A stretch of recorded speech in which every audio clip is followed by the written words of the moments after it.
찰싹. 태호가 강세리의 뺨을 후려쳤습니다.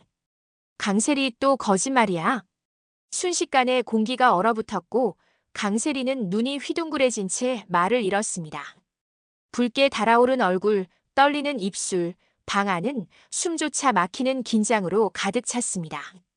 그날 태호와 강세리 사이에서 도대체 무슨 일이 있었던 걸까요? 태호는 강세리 앞에 섰다. 마지막으로 묻겠다는 듯 목소리를 가다듬었다. 한 번만 더 확인할게. 진실을 말해줘. 내 뱃속에 있던 내 아이 정말 죽은 거 맞아? 강세리는 눈 하나 깜빡하지 않고 딱 잘라 말했다. 죽었어. 오래전에. 그러니까 쓸데없는 얘기하지 마. 그럼 이건 뭐야? 태호는 유전자 검사지를 내밀었다. 지호가 책 읽을 때 오른쪽 눈썹을 약지로 문지르는 버릇, 그거 내가 어려서부터 하던 버릇이야.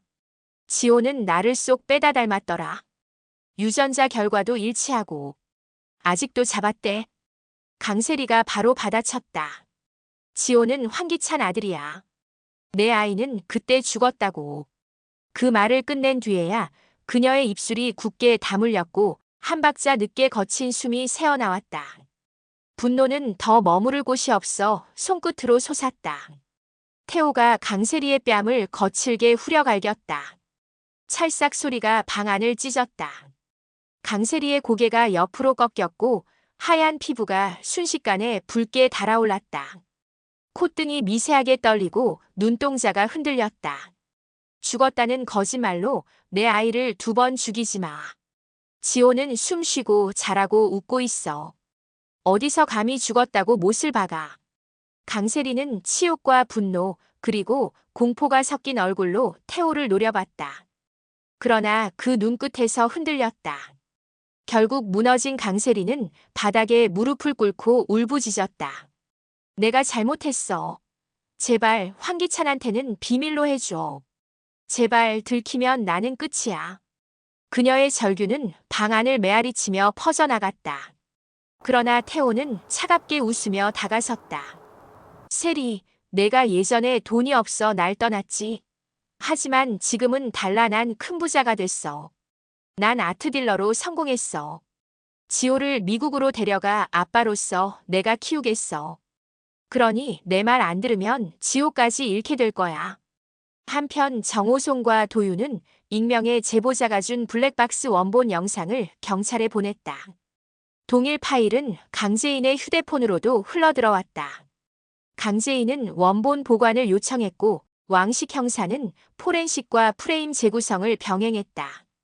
영상은 끊기지 않았다. 몇 초 단위가 아니라 0.1초 단위의 떨림까지 잡아냈다. 정리된 결론은 단순했다.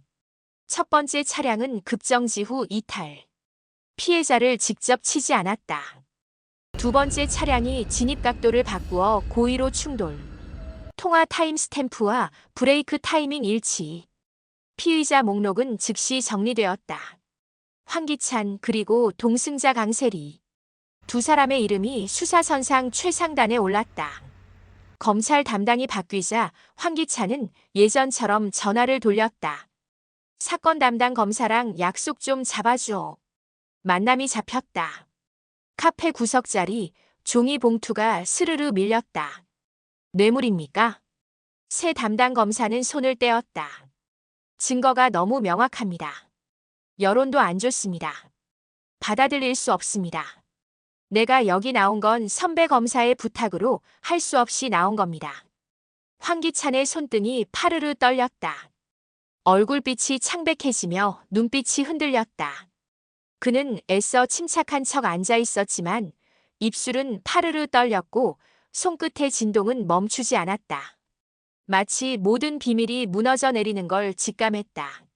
한편 황기만은 도유경을 예쁜 언니라 부르며 자꾸 찾아갔다. 어느 날 도유경이 그에게 조심스럽게 말했다. 우리 결혼했었어. 생각 안 나지?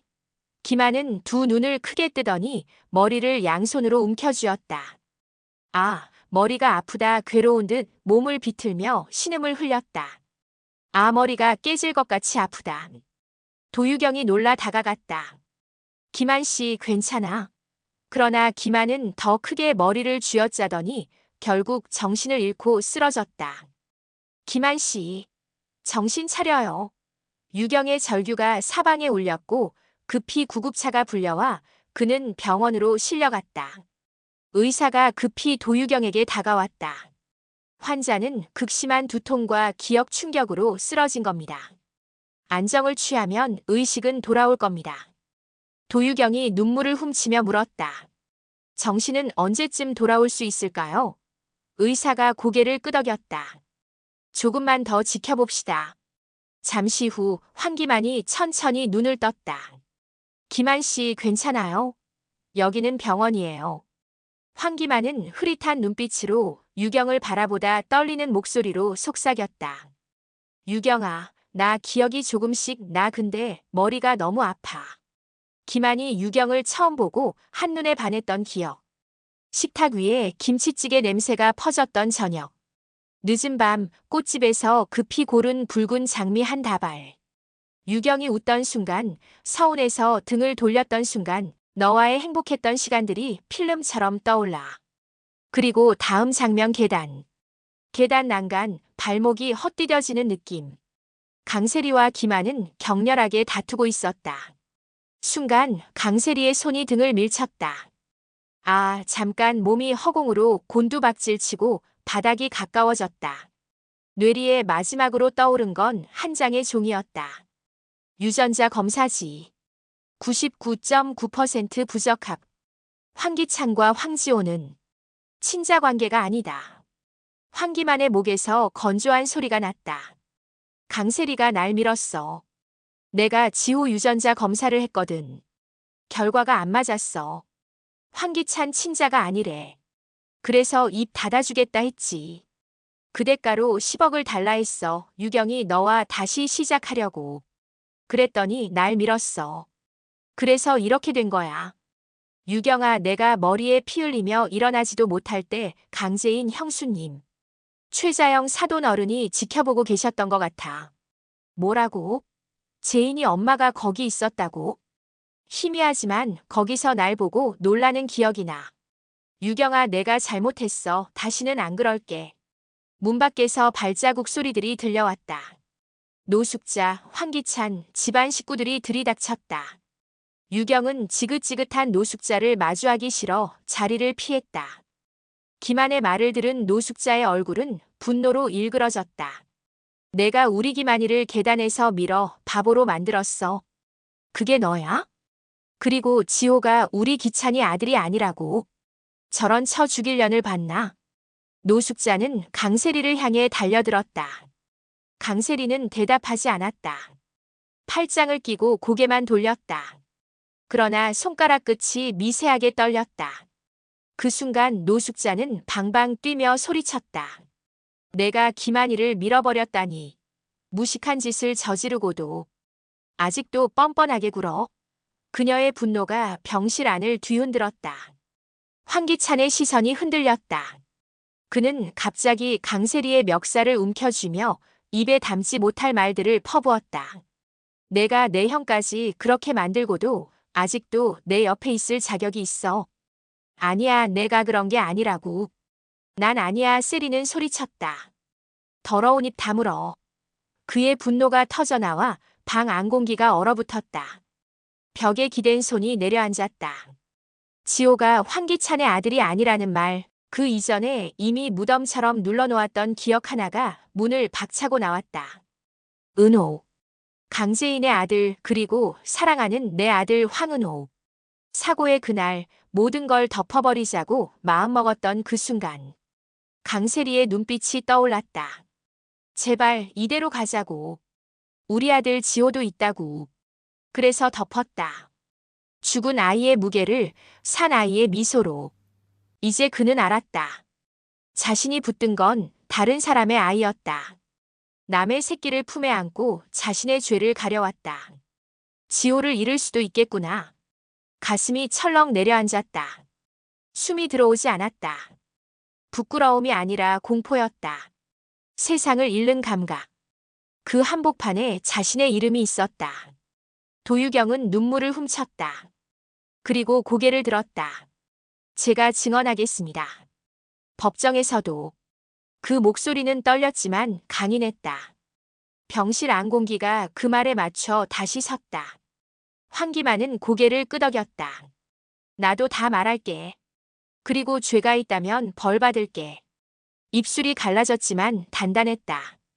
황기찬은 한 걸음 뒤로 물러서며 중얼거렸다. 지호가 내 아들이 아니라고. 그 말은 스스로에게 내린 형벌 같았다. 그의 얼굴이 새하얗게 질렸다. 그 순간 그는 은호의 영정 앞에 멈춰 선 자신을 보았다. 피하지 못한 죄, 덮어온 거짓, 그리고 사랑이라고 믿었던 자기 연민. 그 모든 것이 강세리가 아닌 자기 자신의 선택이었다는 사실을 드디어 인정하고 있었다. 그러나 강세리는 모든 게 들통난 상황에서도 눈빛을 굳히며 누군가를 죽여서라도 빠져나갈 궁리를 하고 있었다. 그녀는 모든 게 강재인 탓이라며 자신은 죄가 없다고 우겼다. 다 재인 때문이야. 내가 뭘 그렇게 잘못했어. 다 재인이 날 궁지로 몰아넣은 거라고. 강세리의 목소리는 악랄하게 울려 퍼졌다. 방도가 없으면 지호 데리고 몰래 도망가야 해. 하지만 세리는 강규철 회장이 남긴 비자금의 유혹을 뿌리칠 수 없었다. 지호는 이제 황기찬 집에서 찬밥 신세니까 친아빠인 태호 씨에게 일단 보내는 게 맞아. 김도희 대리의 죽음도 난 동승자니까 황기찬에게 뒤집어 씌우고 황기만은 날 매일같이 따라다니며 돈을 요구해 협박당하다가 말싸움 끝에 사고가 난 거지 밀어버리지 않았다고 하고 황기만이 발을 헛디뎌서 그런 거라고 발뺌하면 그만이야. 강세리는 검은 속내와 머리는 빠져나갈 궁리로 가득했다. 영장실질 심사와 친자 1차 신문이 같은 날 잡혔다. 법원 계단 가장 밑에서 지호가 조용히 물었다. 아빠, 엄마 나는 누구 편에 서야 해? 아무도 쉽게 대답하지 못했다. 세리는 지호에게 단단히 일러뒀다. 친아빠는 태호니까 따라가서 있으면 곧 데리러 간다고. 지호가 처음엔 놀랐지만 식구들이 점점 자신을 미워하는 눈치를 챈 지호는 마음먹었다. 엄마 나 꼭 데리러 와야 해. 약속하는 거지.